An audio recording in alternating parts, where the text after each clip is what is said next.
Maraming paraan kung paano magluto ng bangus o milkfish, ito ang paborito ko.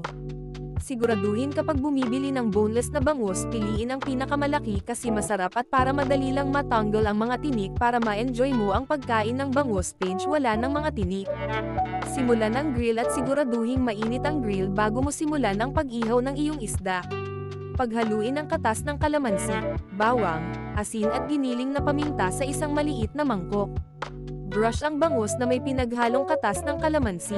Ay ihaw muna ang tinimplang bangus belly sa grill sa loob ng 5 hanggang 10 minuto. Baliktarin ang bangus, lagyan ng atsuete oil at ihaw ng isa pang 5 hanggang 10 minuto. Maaaring kailanganin mong mag-ihaw ng mas matagal sa mahinang apoy, depende sa kung gaano kalaki o kapal ang bangus.